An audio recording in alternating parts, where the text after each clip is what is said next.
Hello, folks. This story was sent to me by a subscriber and is intended for educational purposes only. Thank you for watching. 5 Mayo DMT, 45 mg. The elevator to the Cosmic Comedy Club. It started as a typical Saturday, but by noon, I was holding a tiny vial of 5 Mayo DMT. About 45 milligrams, my careful dose after a lot of research and warnings from the internet sages. I was alone in my tiny apartment, the blinds shut tight, a playlist of ambient sounds humming softly.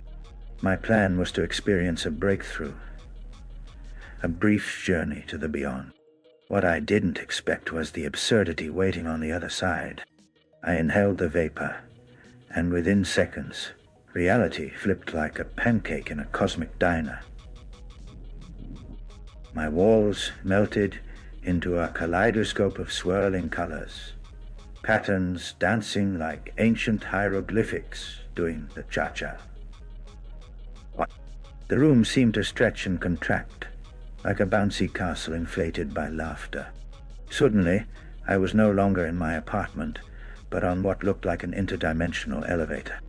Except this was no ordinary elevator. It was staffed by a troupe of stand-up comedians from the universe's most bizarre comedy club.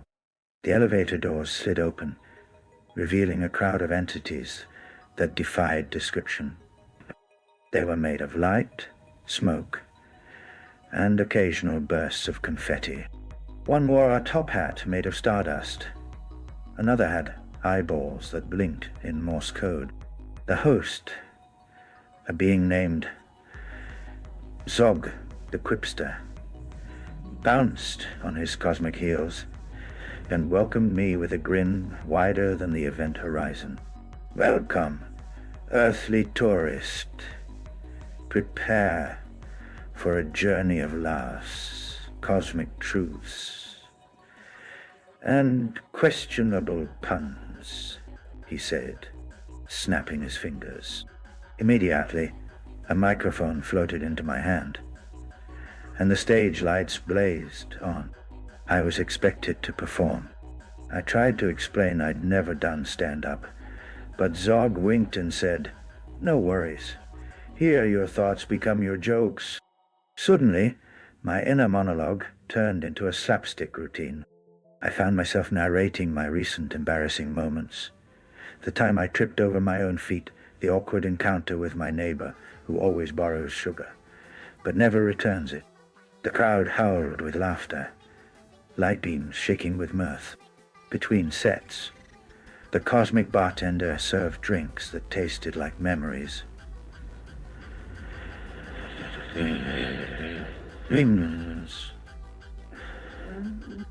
I sipped one labeled Existential Crisis on the Rocks, which made me giggle uncontrollably and question the nature of my own reflection.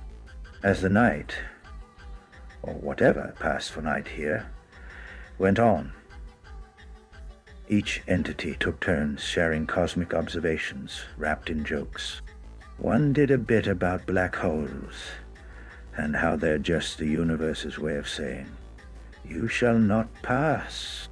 Another told a long, winding story about an intergalactic traffic jam caused by slow-moving nebulas and impatient quasars.